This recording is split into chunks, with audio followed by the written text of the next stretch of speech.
Hi everybody, it's Miss Carol. It is Thursday night. It is Pajama Storytime. And I am here to get you quacked up a bit. Yeah. So, we're going to start off with our welcome song. So let's clap, clap, a clap, clap, clap, a clap, and a clap, and a clap-a-dee clap. Hello everybody, yes indeed, yes indeed, yes indeed. Hello everybody, yes indeed, my darling. Excellent job, excellent, excellent, excellent.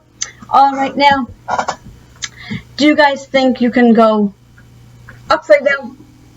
Do you guys think you can go snap, snap, snap? And do you guys think you can go wiggle, waggle, wiggle, waggle, wiggle, waggle, wiggle, waggle? You can. Okay, good, good, good. You ready? All the little ducks go upside down, upside down, upside down. All the little ducks go upside down as they dabble at the bottom of the pond. All the little beaks go snap, snap, snap, snap, snap, snap, snap, snap, snap.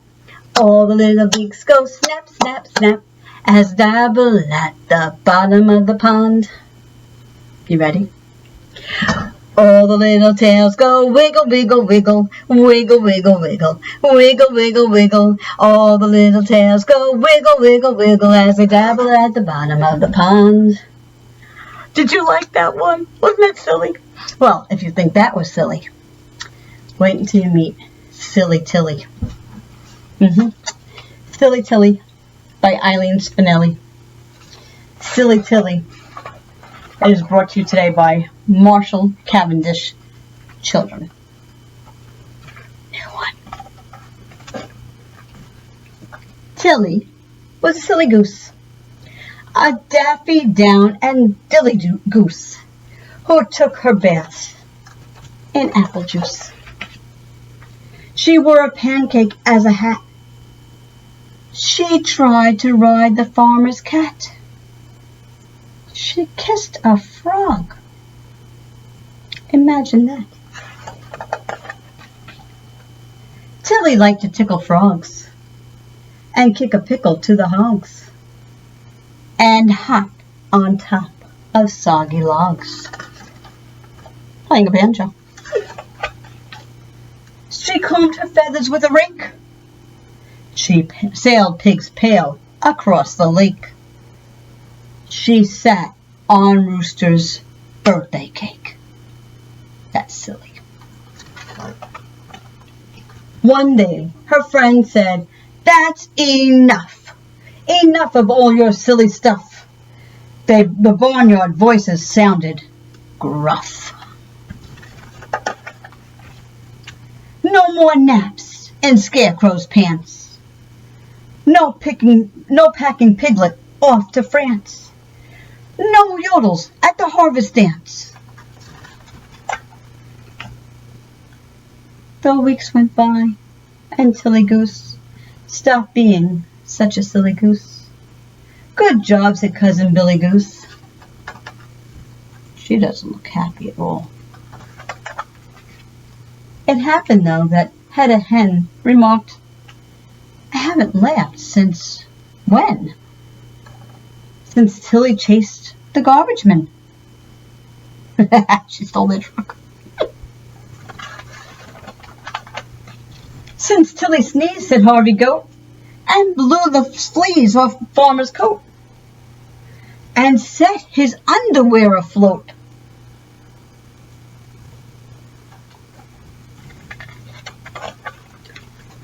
"It's Dullsville on the farm. No fun." "I think I speak for everyone," said Horse. "I know what must be done." And so they did apologize, with quacks and oinks and heartfelt sighs, to Silly Tilly's great surprise. Now Tilly's back to her old ways. She soaks her feet in mayonnaise and sleds downhill on cookie trays. She glues blue glitter on the plow and turns 6 cartwheels on the cow.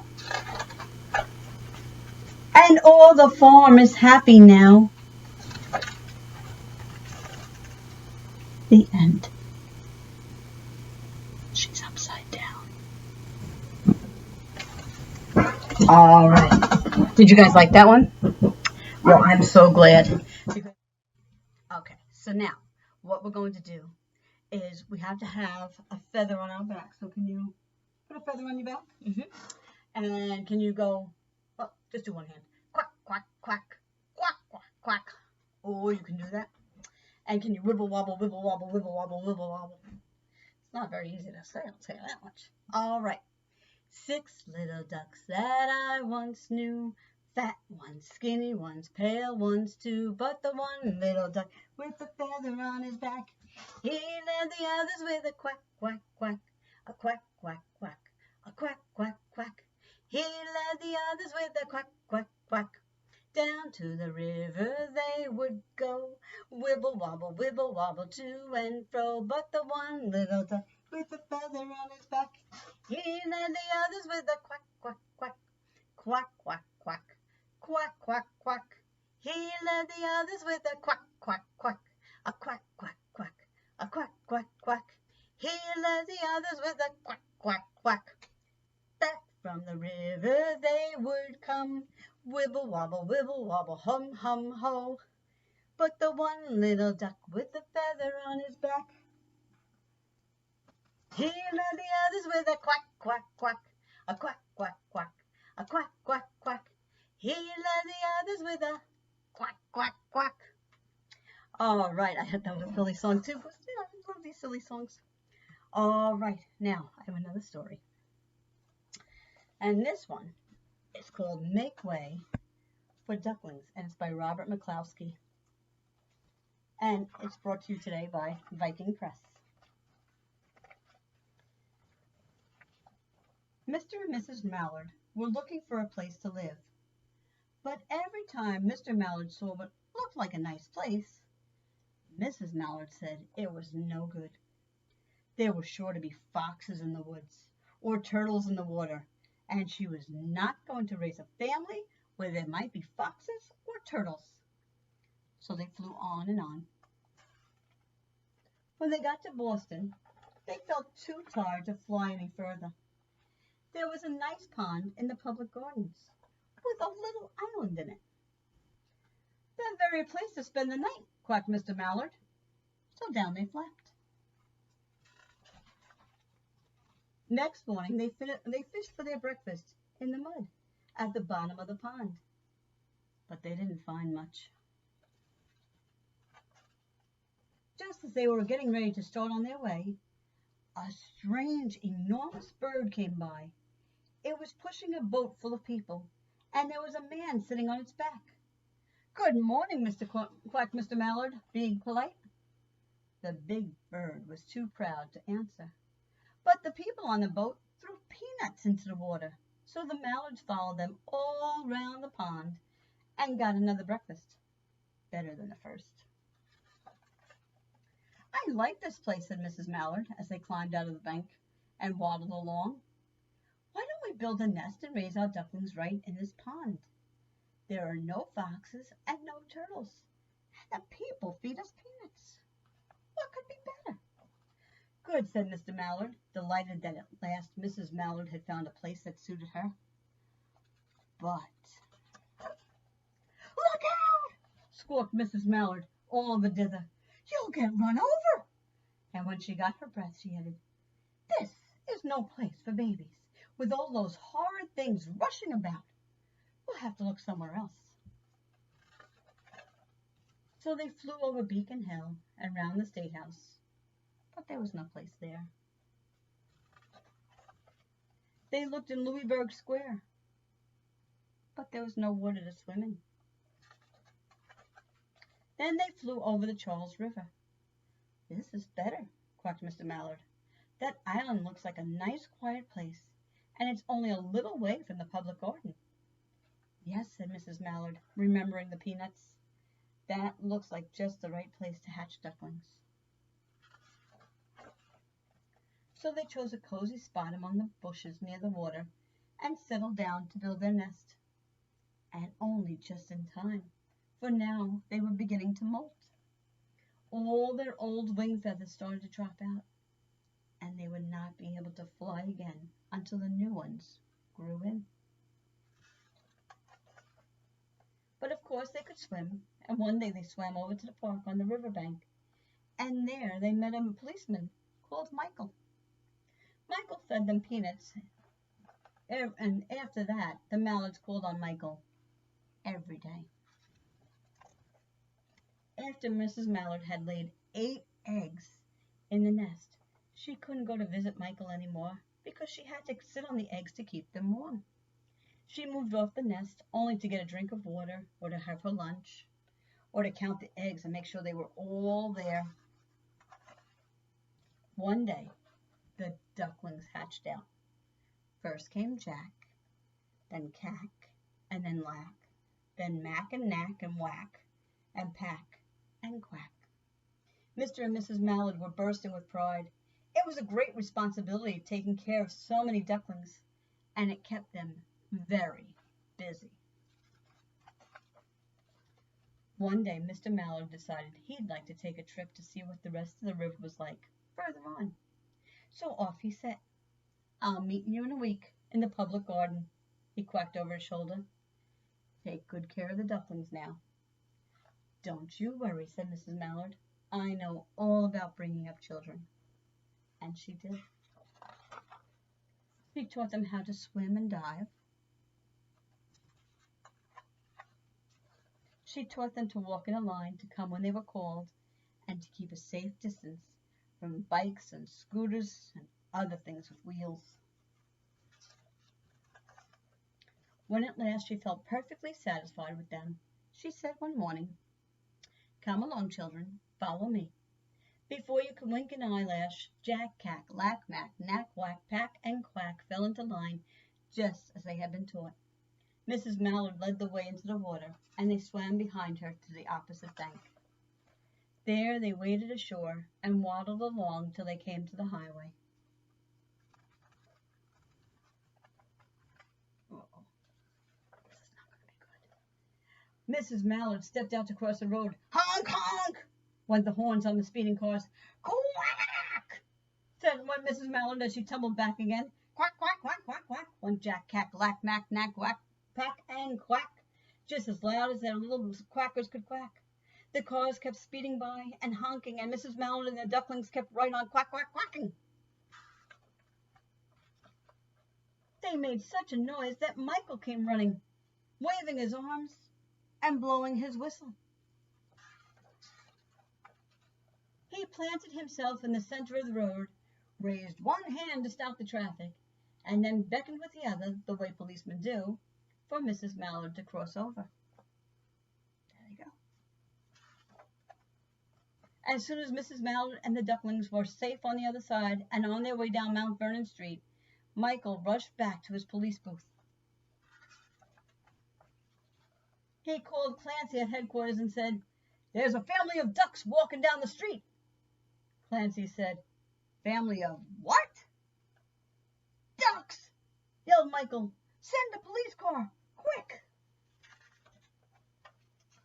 Meanwhile, Mrs. Mallard had reached the corner bookshop and turned into Charles Street with Jack, Cack, Lack, Mack, Knack, Whack, Pack, and Quack all marching in line behind her. There we go. Everyone stared. An old lady from Beacon Hill said, "Isn't it amazing?" And the man who swept the streets said, "Well now, ain't that nice?" And when Mrs. Mallard heard them, she was so proud, she tipped her nose in the air and walked along with an extra swing in her waddle. When they came to the corner of Beacon Street, there was the police car with 4 policemen that Clancy had sent from headquarters. The policemen held back the traffic so Mrs. Mallard and the ducklings could march across the street. There they go. Right on into the public garden. Inside the gate, they all turned around to say thank you to the policeman. The policeman smiled and waved goodbye. When they reached the pond and swam across to the little island, there was Mr. Mallard waiting for them, just as he had promised. The end. I hope you guys like that story. All right. Now, I have a little story to tell you about that. My family and I went up to Boston a couple of years ago, and we actually went to the Boston Commons, and there is a boat that you can go on. It's a big swan boat. It's $2 a person, and you get a ride all around the lake, and there's statues of each of the ducklings. It is very cool, and Mama Duck, of course, Mrs. Mallard. All right, you guys ready for our last song? All right, can you put 5 fingers up? 1, 2, 3, 4, 5. Okay, I got them all tonight. All right, and can you look out? Okay, and can you over the hills? You ready? 5 little ducks went out one day over the hills and far away. Mama Duck cried, yeah, quack, quack, quack, quack, quack, but only 4 little ducks came back. 1, 2, 3, 4. 4 little ducks went out one day over the hills and far away. Mama Duck cried, quack, quack, quack, quack, but only 3 little ducks came back. 1, 2, 3. 3 little ducks went out one day over the hills and far away. Mama Duck cried, quack, quack, quack, quack, but only 2 little ducks came back. Oh no. 2 little ducks went out one day over the hills and far away. Mama Duck cried, quack, quack, quack, quack, but only 1 little duck came back. 1 little duck went out one day over the hills and far away. Mama Duck said, quack, quack, quack, quack, but no little ducks came swimming back. That's sad. Very sad. Let's try quacking again. You ready? Quack, quack, quack, quack. And 1 little duck, 2 little ducks, 3 little ducks, 4 little ducks, 5 little ducks came swimming back. We did it. All right, we got all the ducks back. All right, are you guys ready for our last song? Our Twinkle, Twinkle, Little Star. Put your hands up. Twinkle, twinkle, little star, how I wonder what you are. Up above the world so high, like a diamond in the sky. Twinkle, twinkle, little star, how I wonder what you